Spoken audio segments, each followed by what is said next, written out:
Hello everyone, আসসালামু আলাইকুম। চলে আসলাম নতুন একটি ব্লগ নিয়ে। আজকে আপনাদের সাথে শেয়ার করব মজাদার একটি রেসিপিটা হচ্ছে খুবই মজাদার, যেটা আমরা সবসময় প্রায় সময় রেস্টুরেন্টে গিয়ে খেয়ে থাকি। আপনার মুরগির চাপ এবং হচ্ছে লুচি। তবে আজকে আমি লুচি করব না, আমি রান্না করেছি পরোটা। তো আমি এখানে ফার্স্টে সব ধরনের মশলাগুলো দিয়ে দিব। আদা বাটা, রসুন বাটা, একটু পেঁয়াজ বাটা আর হচ্ছে মাস্টার্ড। এখান থেকে দিয়ে দিব বিট লবণ, একটু সামান্য লবণ, মরিচের গুঁড়া, তারপরে দিব হলুদের গুঁড়া, তারপরে হচ্ছে একটু ধনের গুঁড়া। That's it. আর এখানে আর কিছু না তেমন। একটু টক দই দিয়ে দিব। এখানে আমি দিয়ে দিলাম গোলমরিচের গুঁড়ো, ধনের গুঁড়া, একটু জিরার গুঁড়া। এই সবগুলো একসাথে মিশ্রণ করে ভালো করে মিক্স আপ করে নিব। এটা আমি একটু গরম মশলাও দিয়ে দিলাম। আর এখানে আমি দেখতেই পাচ্ছেন মুরগিগুলো খুব সুন্দর করে পিস করে কেটে নিয়েছি, 4 পিস করে। আর 4 পিস করার পরে এখানে আমি একটু হালকা স্লাইস করে কেটে এটাকে আমি জাস্ট হার্ট শেপ দিয়ে নিব। আর এই যে ছুরি দেখছেন, ছুরিটার ঠিক উল্টা সাইডটা আমি ভালো করে মুরগিটাকে থেতলে করে নিব। এই থেতলে করে দেওয়ার পরে আপনার মুরগিটা সহজে খুব সিদ্ধ হয়ে যাবে এবং খেতেও খুব সুস্বাদু হয়ে যাবে। আর এই যে মশলাগুলো, এই মশলাগুলো আমি ভালো করে মিক্সড করে এখানে আমি টক দই দিব, দিয়ে আবার ভালো করে মিক্স আপ করে নিব। দেখতেই পাচ্ছেন খুব সুন্দর করে মশলাগুলো নিয়েছে। হ্যাঁ, এটা কিন্তু ভালো করে মিক্সড করতে হবে। যত ভালো মিক্সড হবে আপনার খেতে কিন্তু তত সুস্বাদু হবে। এই রান্নাটা আমি একটা বাবুর্চির কাছ থেকে দেখেছিলাম, তার কাছ থেকে এই সিক্রেট রেসিপিটা নিয়ে এসেছি। আশা করি আপনাদেরও ভালো লাগবে। আর দেখতেই পাচ্ছেন আমি মাংসগুলো সুন্দর করে থেতল করে নিয়েছি। আর এই সাইজটা করে এভাবেই আপনারা রেস্টুরেন্টে খান। আর আজকের টক দইটা আমি এখানে একটু বাদাম বাটাও দিয়ে দিব। টক দইটা আমার একটু দেরি হচ্ছিল গলতে, অসুবিধা নেই, আমি জাস্ট এইভাবেই নিয়ে নিয়েছি। আপনারা যখন একটু মানে একটু জাস্ট ময়েল থাকবে সেখানে আপনারা একটু মিক্স আপ করে নেবেন। তারপর দিয়ে দিলাম ফিশ সস আর একটু সয়া সস আর হচ্ছে ওয়েস্টার সস।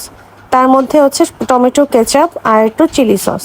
ব্যাস, সব কিছু একসাথে খুব ভালো করে মিশ্রণ করে আমার মশলাটা তৈরি হয়ে যাবে। এই যে দেখতে পাচ্ছেন আমার সব সসগুলো দেওয়া শেষ।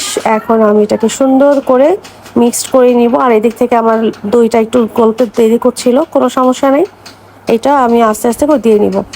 তো আমার হাতে একটু গরম মশলা নিজের করা ছিল, সেটাও একটু দিয়ে দিলাম। আর হচ্ছে সবচেয়ে আসল জিনিস যেটা, সেটা হচ্ছে আপনার সরিষা তেল। এখানে একটু সরিষা তেল দিয়ে ভালো করে মিক্সড করে আমি এখন এই যে দেখতে পাচ্ছেন মুরগির সাইজ করে নিয়েছিলাম, সেগুলো আমি ভালো করে মশলাগুলো মাখিয়ে রাখবো। আর এই হাত দিয়ে মাখানো ভালো, কারণ হচ্ছে যে সব কিছু ভালো করে মিক্সড করা যায়, যার কারণে আমি হাত দিয়েই করে নিচ্ছি। আর যদি আপনারা মনে করেন চামচ দিয়ে, সেটা আপনাদের ইটস আপ টু ইউ। তো এই তো আমি সুন্দর করে প্রত্যেকটা জিনিস একদম ভালো করে মিক্সড করে নিয়েছি। এভাবে আপনারা ফ্রোজেন করতে চাইলে এভাবে ফ্রোজেন করতে পারেন। যখন আপনারা ভাজবেন ঠিক আগ মুহূর্তে নামিয়ে রাখলেই হবে। তো আমি আজকে রাখবো না, আজকে আমি এটা ভাজবো, তাই আজকে এটা আমি রেডি করে রাখছি। আধা ঘন্টার জন্য আমি ফ্রিজে করে রাখবো। আর এটা আমি সুন্দর করে একটু বেসন নিয়ে নিয়েছি। বেসন নেওয়ার পরে আপনি বেসনের মধ্যে একটু জাস্ট মিক্স আপ করবো মরিচের গুঁড়ো, একটু লবণ। আর এখানে আমি পরিমাণ মতো তেল নিয়ে নিয়েছি ভাজার জন্য। তো এই তেলটা গরম হতে হতে আমি আসলে ওটা 30 মিনিট আমি ওটা রেখে দিয়েছিলাম মুরগিগুলো আপনার ম্যারিনেট করার জন্য। আর এটা বেশি রাখতে পারলে আরও বেশি ভালো হয়। তো আজকে আমার হাতের সময় কম ছিল, তাই আমি আর বেশি সময় রাখলাম না। তো এই তো দেখতেই পাচ্ছেন কিভাবে আমি একদম খুব সহজভাবে আপনাদের দেখানোর চেষ্টা করছি। তো এটা আমি আর কিছুই না, জাস্ট আমি সুন্দর করে ইয়ার মধ্যে বেসনের ভিতর এটা ভালো করে মিক্স আপ করে নিয়েছি এবং তেলের ভিতর দিয়ে দিয়েছে। আর এই তেলে একদম মৃদু আছে, খুব সুন্দর করে আস্তে আস্তে করে ভাজতে হবে। তো এটা আপনি এভাবেই ফ্রিজে রাখতে পারেন। আর এটা রাখলে জাস্ট তেমন কিছু না। তো আমি এক ভাজা দেওয়ার পরে আমি আবার আপনারা ডাবলভাবে ভাজলে একদম বিশ্বাস করেন পুরো দোকানের মতো চিকেন চাপ হয়ে যায়। এবং এত সুন্দর ঘ্রাণ হয়েছিল, মানে তো মনে হচ্ছিল কখন খাবো। খুবই খুবই খুবই মজা হয়েছিল। যাই হোক, দেখতেই পাচ্ছেন আমি একদম আস্তে আস্তে করে ভাজছি যেন এটা সুন্দর করে এপাশ ওপাশ হয়ে যায়। এবং এই ভাজার ভেতরে যেহেতু ম্যারিনেট করা ছিল, এটা আসলে 5 থেকে 6 ঘন্টা ম্যারিনেট করা রাখলে অনেক ভালো থাকে। তো আমার হাতে সময় বেশি একটা ছিল না দেখে আমি 40 মিনিট রেখেছিলাম। তো এটা আমি জাস্ট একটা হালকা ভেজে এভাবে রেখে দিয়েছি। এটাকে ডাবল লেয়ারে ভাজলে মানে পুরো দোকানের মতোই হয়ে যায়, সেটা আপনাদের একদম নির্দ্বিধায় আপনারা খুব এনজয় করে খেতে পারবেন। তো আমি এক ভাজা করে ভালো করে আগে ভেজে নিচ্ছি, এক পাশ ওপাশ করে ভালো করে। কড়াইটাকে আমি আবার ডিপ ফ্রাই করব।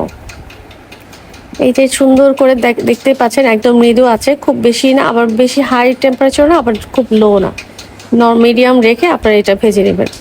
তাহলে দেখবেন খুব সুন্দর। এই যে আমার একভাবে ভাজা শেষ, এটাকে আমি আবার ডাবল ভাবে ভাজবো, তখন এটা জিনিসটা একদম খেতে সেরকম মজা হবে।